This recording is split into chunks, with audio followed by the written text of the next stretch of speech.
Good morning, good afternoon, and good evening.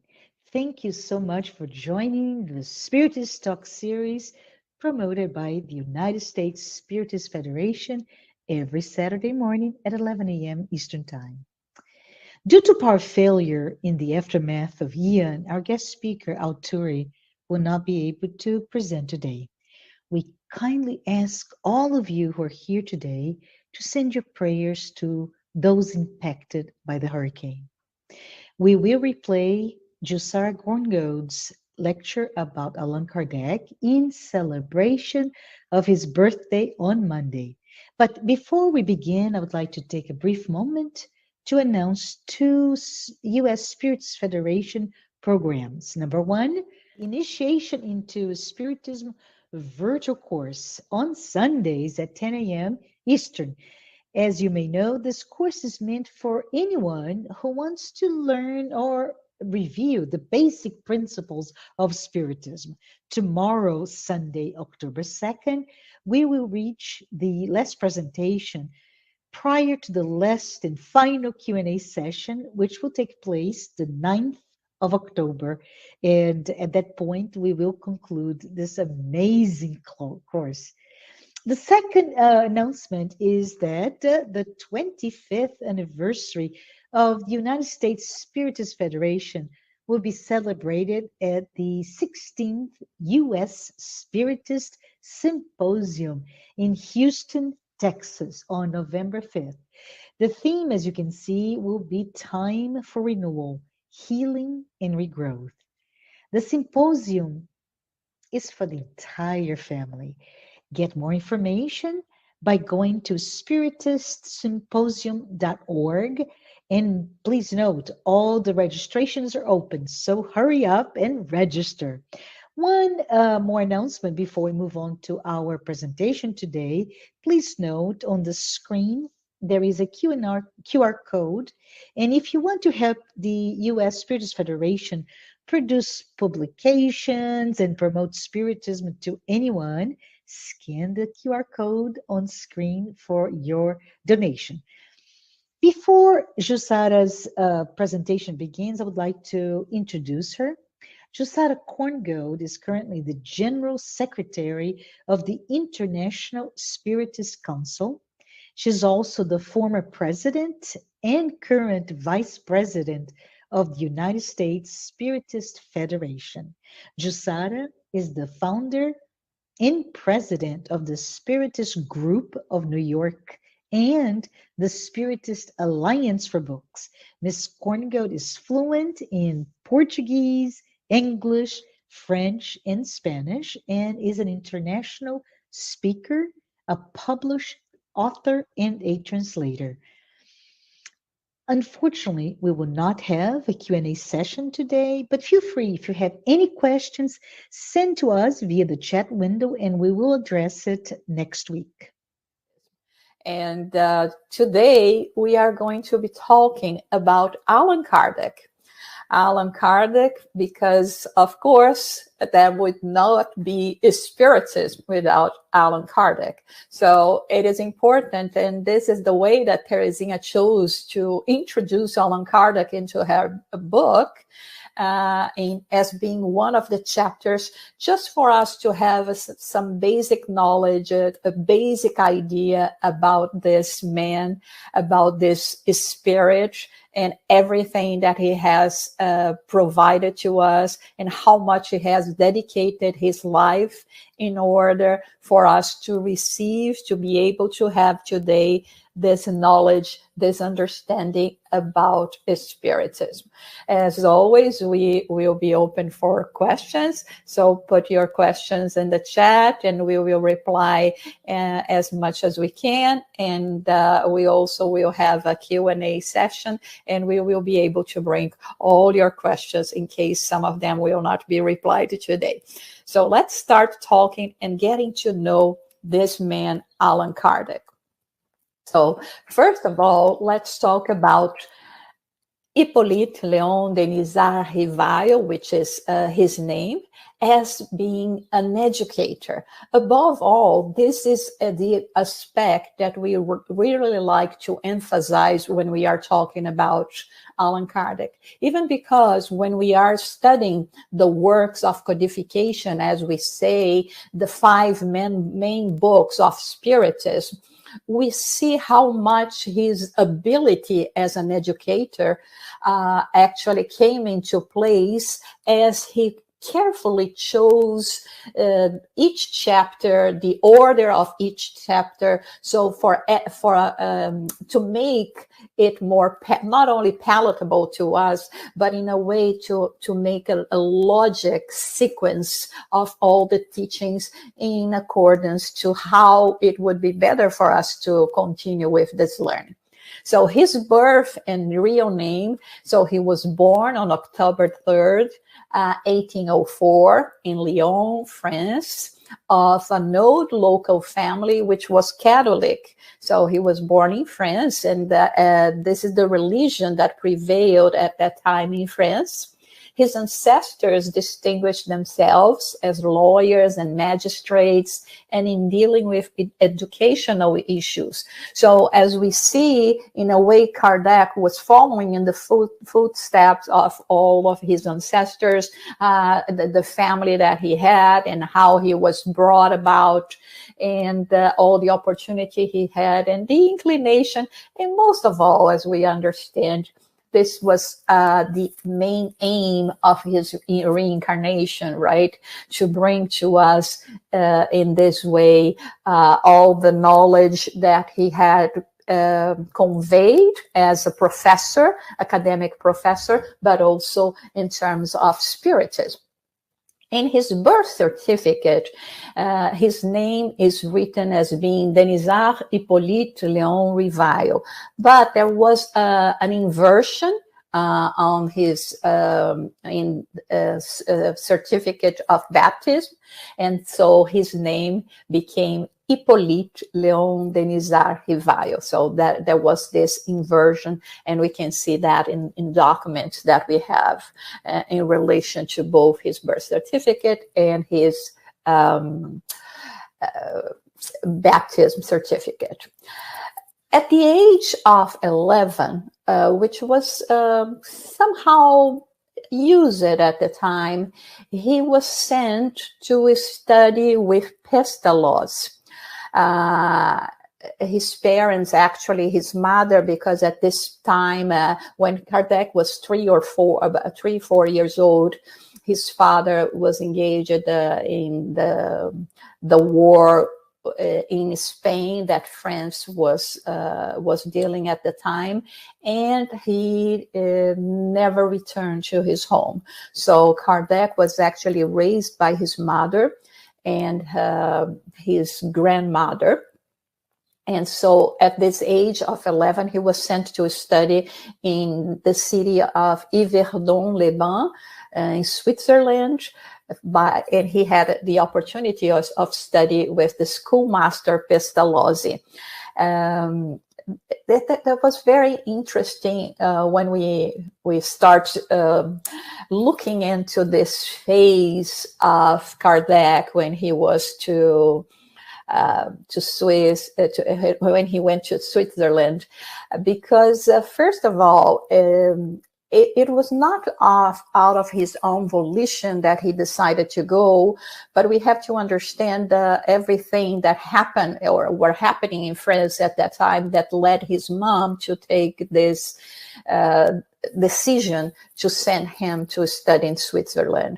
Also, during the time he was there studying with Pestalozzi, Johannes Pestalozzi, he already started showing a great inclination for teaching and the way that he could really learn everything. He was even promoted before he was 15 years old to become one of the assistant teachers.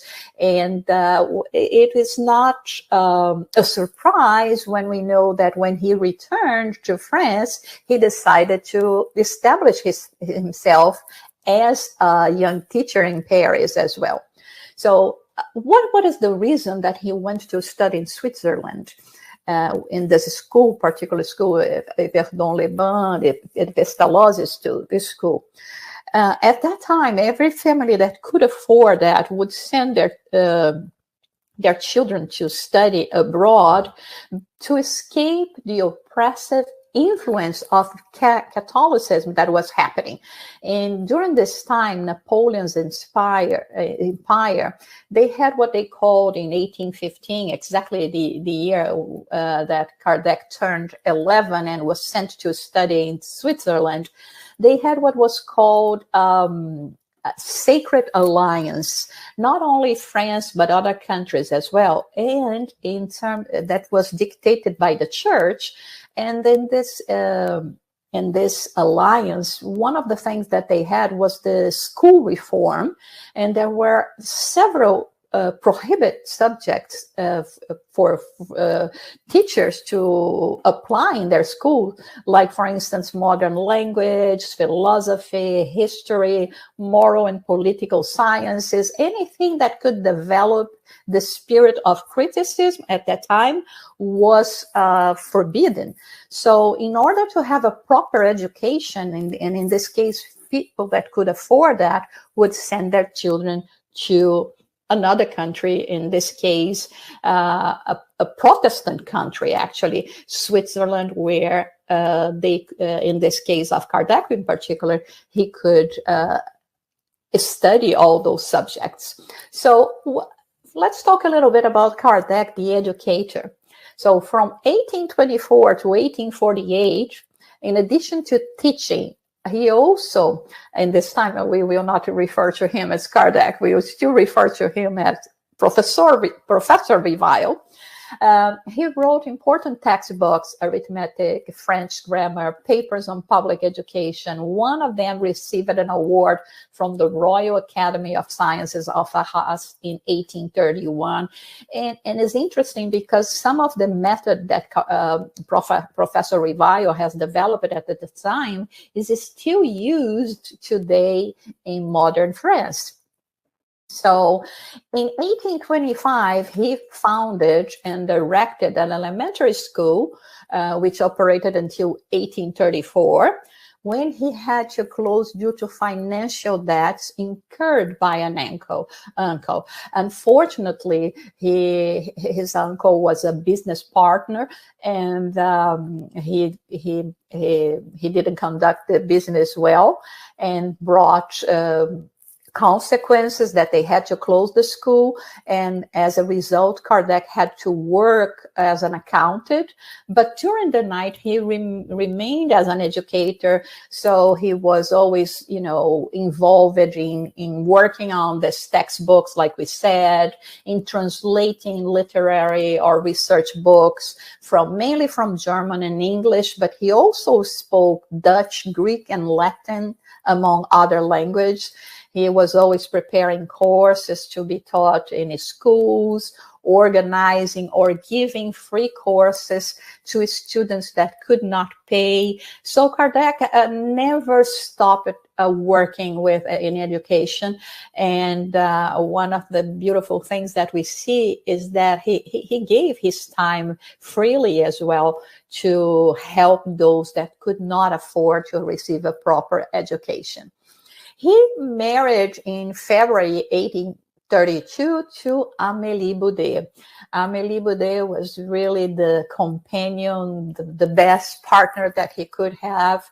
To talk about her is something that moved me a lot, because she was the perfect companion for Kardec. She helped him. She gave support to him all the time. And even when he passed, she was the one that was, within her reach and ability, the one that was trying to take care of his legacy. And so it was a really very, very good marriage, if we can say that, in the way that they did all of this together. And she was a very, not only understanding, because Kardec would be dedicating his time all the time to, you know, to come and put together all the works of codification, but also she was an important collaborator in all of that, although we don't talk that much about her. And she was 9 years older than Kardec, and which in a way was, as historian says, and even the way the people mention about it, her maturity as well, and inclination to arts and to education as well, was a great contribution to Kardec. So Amelie's spiritual strength and moral purity were precious allies to Kardec's mission of codifying and disseminating Spiritism. So let's talk now about how Professor Revile became a Spiritist. So that was the time of the turning tables. We have heard about the Fox sisters, all the phenomena that has started taking place here in the US in March 31st, 1848. And how the little girls started to become a sensation in the country, and everything that brought about this possibility of communication through the tables and all sorts of communication. And of course, this phenomena traveled to Europe, and it was introduced in Europe by the Dauphine de Girardin, and through her as well, Victor Hugo, the famous writer, also became in contact with the turning tables, started attending seances of turning tables. And Kardec was also invited to participate in one of the seances. So the turning tables is a gathering around a 3-foot table, people asking questions that at the time they thought the table was replying. But then with Kardec, we could understand that in fact were spirits that were replying with raps. So it became very fashionable in Europe around the 1850s and reached all the salons in Paris.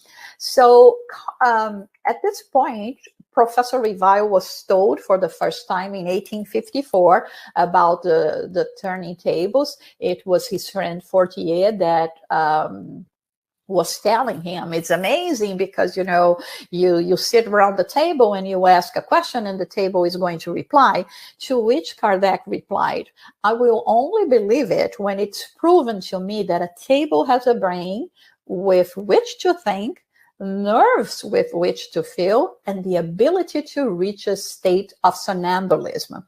So as a man of general culture, Professor Revile had already taken an interest in the studies of magnetism, but it was only after 1855 that his first contact with phenomena, he had his first contact with the phenomena of turning tables. So he resisted. He thought that made no sense.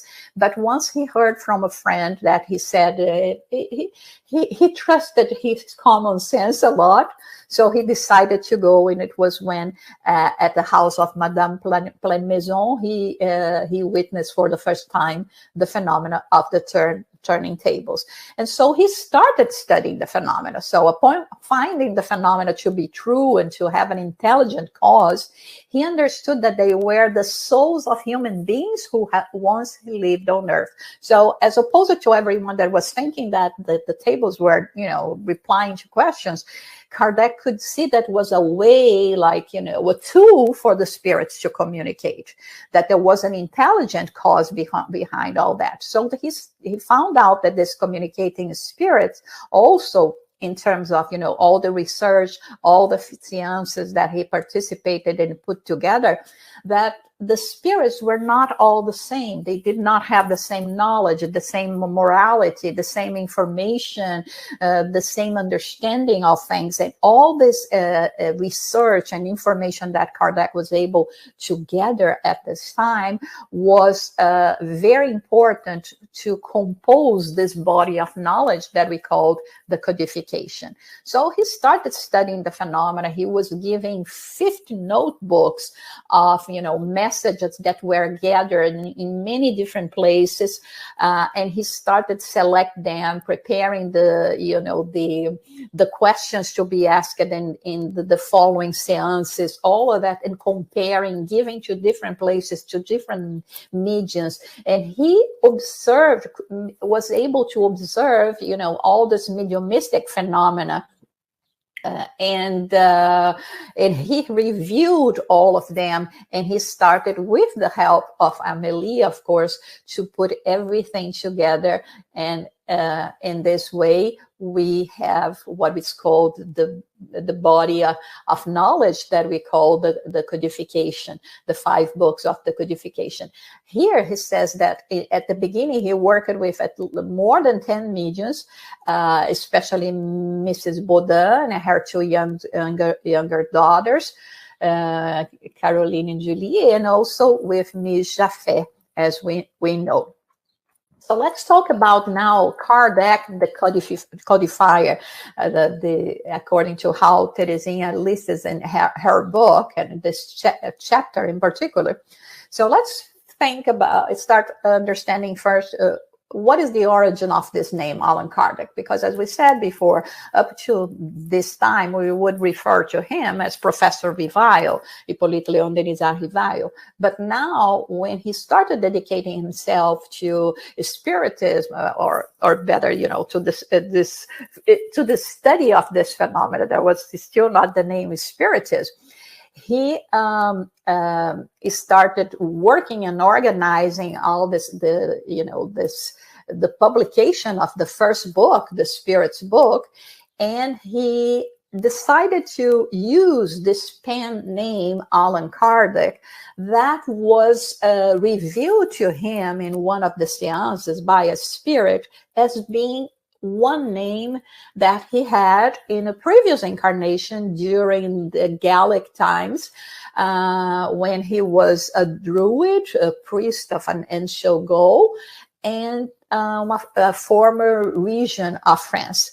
So as a druid at that time, he was known as Allan Kardec. So he decided to use this name, this pen name, to distinguish himself from, the published works that he had that came with his professional knowledge, with the name now that he was going to dedicate to this new set of knowledge, new set of values that we call Spiritism. So this is how the Spiritist Pentateuch is started, the series of 5 books. Of course, Kardec, there is at least 32 works that we know of Kardec, but we talk mainly about this 5 book, the Spirit's book, that was released in April 1857, which is the date that officially marks the start of Spiritism as well. Then the Medium's book, the Gospel According to Spiritism, Heaven and Hell, and Genesis. What is interesting is that when he was about to publish the Spirit's book, and here is interesting for us to make a remark, because he didn't want to, he wanted to be clear and to show that the book was not a result of one man. It was not a book written by one man. This was a book that came about with the contributions and dictations by the spirits through several mediums. Kardec sending the same question to different mediums, gathering all the answers to see if they were consistent the process of convergence, as they say it in French, to see if everything was coming together. But no one wanted to invest in the publication of this book, so he had to use his own resources in order to do that. And in the first edition, he was only capable of publishing 1,200 copies, but 1,200 copies at that time was a lot of copies. And the thing is, it was sold out in a couple of months, and the success of the publication was immediate and unexpected, and became a bestseller in its category. And also it was reprinted 15 times while Kardec was alive. And at this point, we were talking about, 1857 to 1869 when Kardec died. And so in 12 years, it was reprinted 15 times. Also, we have by Kardec the selection of or the what we call the Spiritist Review, La Revue Spirit, which is the oldest Spiritist publication in the world in terms of being like what he called a psychological journal. And it was published during Kardec's times from 58 to 79, and then it continued later on. It had some intervals due to wars, etc. And today, this publication has been continued under the care of the International Spiritist Council, and so we can find the continuation of this work, and this of Kardec is still being published today with new articles, but following the same values, the same structure as Kardec did when he published the 12 volumes during his lifetime. In the US also, we have two special publications of there are collection excerpts from texts that we have in the 12 for initial volumes of the Spiritist Review. One of them that talks about all the phenomena that Kardec has included in the Spiritist Review related to the phenomena that were happening in the US. It's going to be 2 volumes. We have the first volume printed already, and another one that we recently, the United States Spiritist Federation recently released it as well, Kardec's Selected Speeches, which is also when Kardec was visiting other Spiritist nucleus centers, he would address to them and give advice and instructions, and those instructions are so very used to, or are so good to us even today. So check this work, because it's really important for us to have all this instruction that Kardec has been giving, and it's possible to be applied to us until today. So he founded also the Parisian Society of Spiritist Studies on April 1st, 1858. Remember that we are talking a year later of the publication of the Spirit's book, and it became, a model for other organizations when it comes to the study and practice of mediumship as well.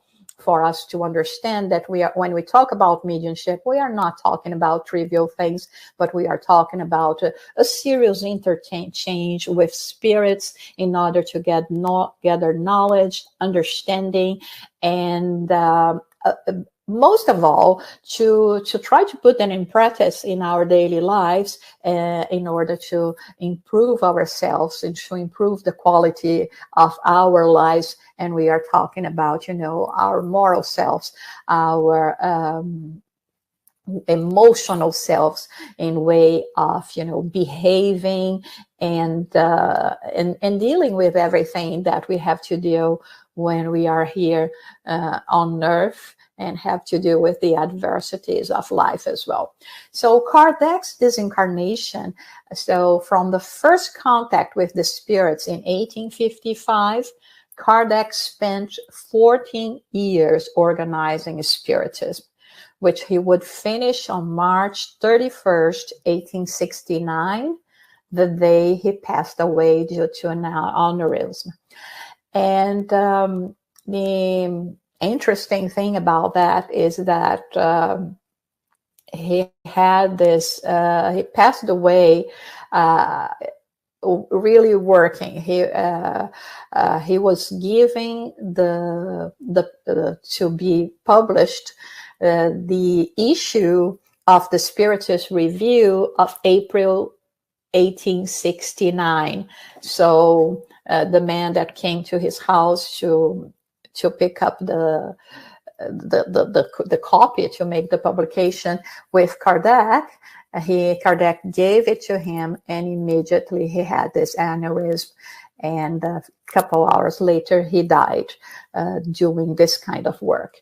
And sometimes we forget that Kardec, during this work that he did on behalf of Spiritism, he only stayed with us for 14 years.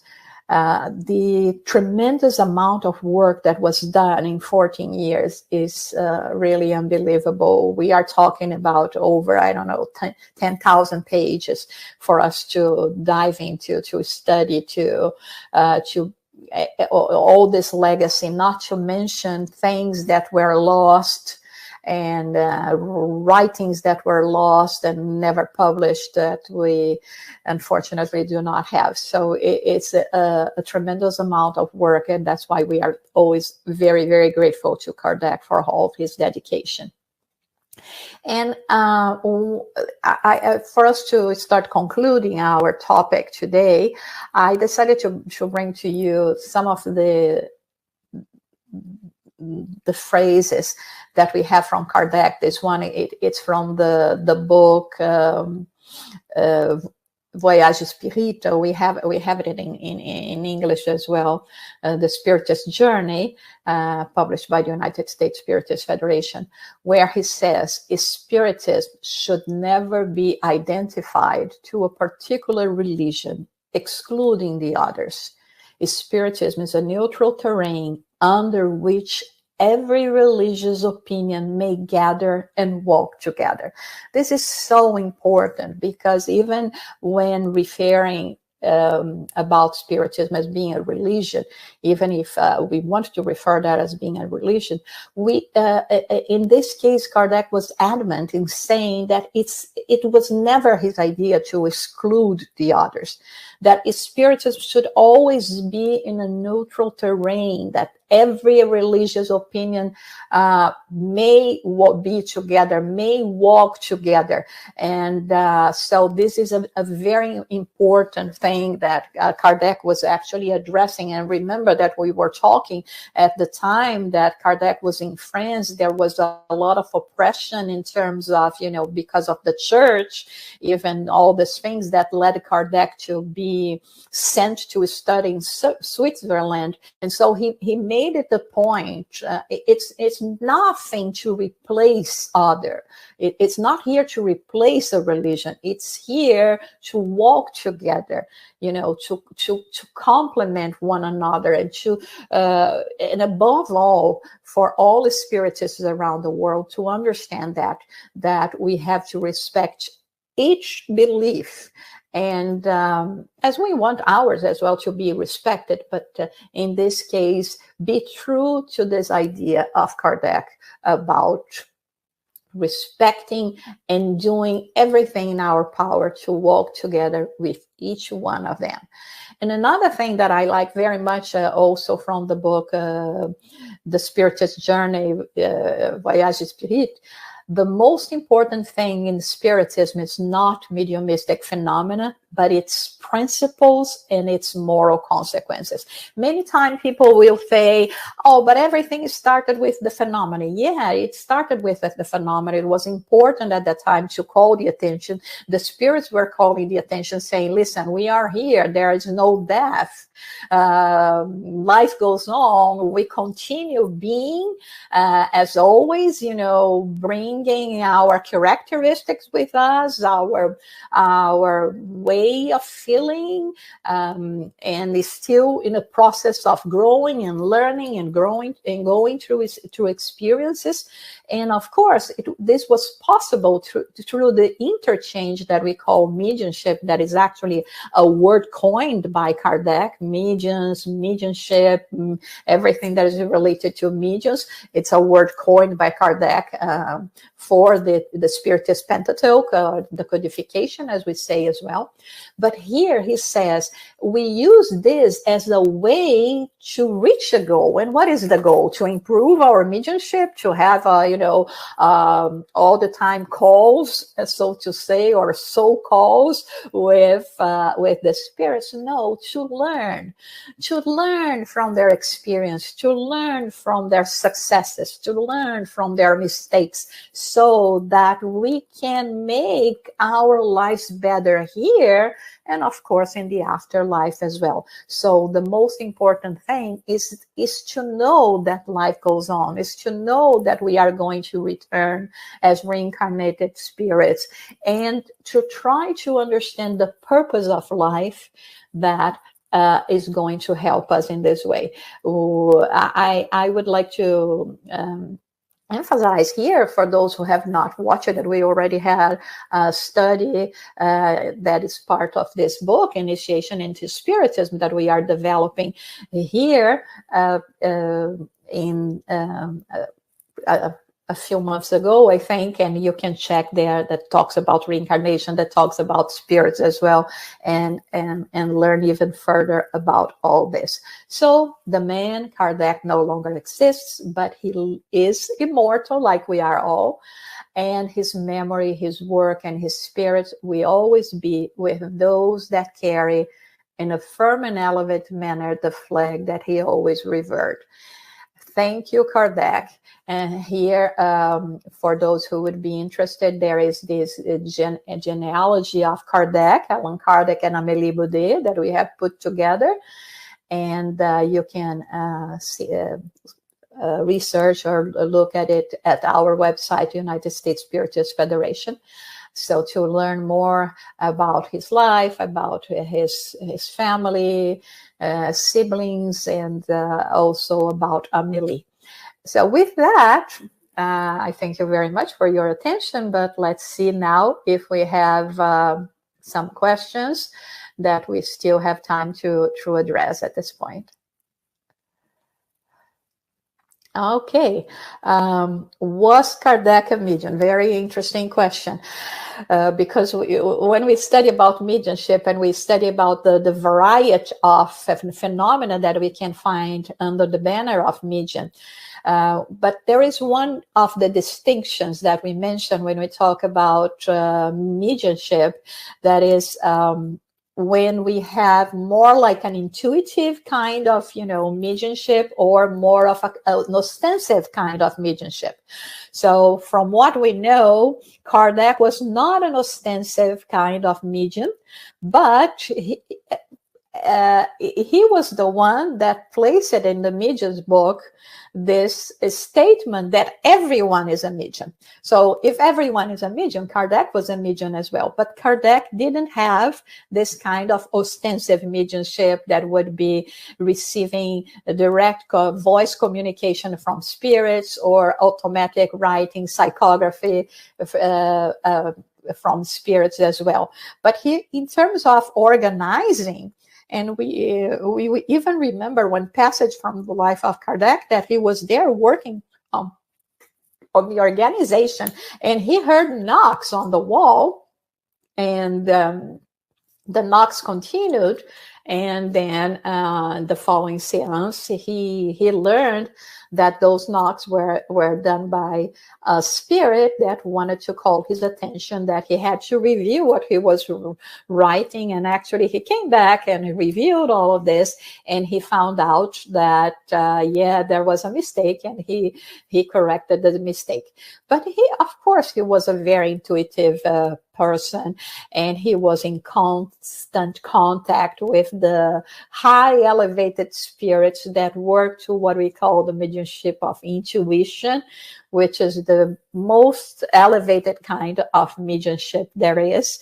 But again, as a medium of him himself being transmitting the messages, and no, we don't call Kardec a medium in this sense. Is there any other? Do we know if Kardec has reincarnated? We do not know. We do not have anything that can properly state that Kardec has reincarnated again. There are some ideas, but nothing that we can say for sure that he has returned to Earth, in reincarnation here after his passing in 1869. Any more questions? Are there post-mortem messages from Kardec? Now, this is very interesting. Yes, there are. Even in the Spiritist Review of 1869, we even have a talk that is called the Communications by the Spirit of Allan Kardec, where he comes and he addresses his colleagues and expressing his gratitude by all the thoughts and the prayers after his passing, and seeing how much they are engaged in continuing all the work that he did, that gave him immense joy, and also giving lots of instructions, and they are very, very important, very useful to us as well, even today. So check the 1869. There are a couple of other messages that happened later, but this is as far as we know in terms of reliable communications by the Spirit of Allan Kardec. It is said that Kardec received many letters every week. How could reply to them? That's a very interesting question, because, when we think about how hard it is for us even today to reply to all the emails and messages that we receive every day. And for those who have not had the chance to watch, you can even watch it today. And is still there in Netflix, Kardec, the movie by Wagner Assis, that is with subtitles. That is a tremendous movie for us to learn, to get to know a little more about Kardec. He was very faithful to the reality of the life of Kardec. And there is a scene in particular, and actually that is one of the scenes that moved me mostly, where he receives so many letters. Poor Amélie comes in the room, literally with a basket of letters, and there was baskets and baskets of letters. So Kardec even mentions that in the Spiritist Review as well, and which again we emphasize for all of you to start, reading them. I know it's a lot. It's 12 volumes of, about 500, 600 pages each, but this is the cradle of Spiritism. So for us to understand all the mentality, everything that was happening in this communication, so quite often Kardec would use those letters to publish in the Spiritist Review with the question and the answer as well. And many times he would say, even in this publication, he would ask forgiveness to, excuse for his people that were writing to him, due to the amount of letters that he could not reply individually, but he was always going to reply through the Spiritist Review as well, in general, with the basic concept. And he was very organized. He had letters by section, but we also know that he wrote back personally to many of the letters that he had received. And this is a gigantic work. I really don't know how he managed to do that, when we think about the difficulty of doing that at the time of Kardec. But yes, and many of them we will find in the Spiritist Review, where he will refer to the author, will give the answer, and or sometimes, combining the questions that are similar from several people, and put the concept in the Spiritist Review. So that's why when we say about the work of Kardec, it's so amazing when we think about his dedication and everything that he has given to bring about this knowledge, this understanding to us. In Spiritism, we do not worship people, but we have to value the work and recognize the work and the dedication of so many that have been, some of them that we know by name, some that we do not know by name, but the value of the work, the dedication, and above all, to use them as our examples. So like we said, in 14 years, he was capable of doing so much. And hopefully we all will have more than that ahead of us. So it's never too late for us to start also dedicating, not only to gather knowledge, but above all, to spread this knowledge and to make an impact in others' lives. So pay forward and make it sure that the same light that was brought to us through this understanding, knowing that we are immortal, that we are all brothers and sisters, will reach more and more people, and will help them as well in everything that they have to cope with, in the struggles of life, but always keeping the light of hope in their hearts, knowing that God loves us all, and that everything that we're going through at this moment in our lives, it's necessary. It's an important phase that we need for us to grow even more, to learn even more. So thank you, Kardec. Thank you, all the spirits that were involved in this work of communication, above all, the Spirit of Truth. And thank you, everyone, for being with us and continuing with this study of this. Thanks, everyone who watched today's talk.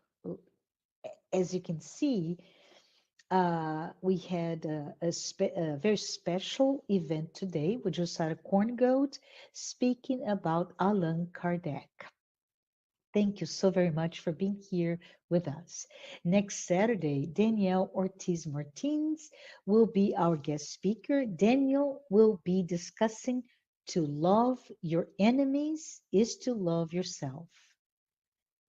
As we're about to end our presentation today, I would like to remind everyone again of the upcoming 16th U.S. Spiritist Symposium on November 5th, which will be held in Houston, Texas. Make sure to register yourself and your entire family. We will spend a full day learning more about Spiritism and sharing our life experience and friendship. Let's also celebrate at the time the 25 years of the United States Spiritist Federation together. Don't miss tomorrow, Sunday at 10 a.m. Eastern, the last class of the Initiation into Spiritism course. And I would like to take this moment by saying a prayer. Lord, Make me an instrument of your peace. Where there's hatred, let me bring love. Where there's offense, let me bring pardon. Where there is discord, let me bring union. Where there's error, let me bring truth. Where there's doubt, let me bring faith. Where there is despair, let me bring hope. Where there's darkness, let me bring light. Where there is sadness, let me bring joy. O Master, let me not seek as much to be consoled as to console, to be understood as to understand, to be loved as to love. For it is in giving that one receives. It is in self-forgetting that one finds. It is in pardoning that one is pardoned. And it is in dying that one is raised to eternal life. So be it. Thank you. Have a wonderful weekend.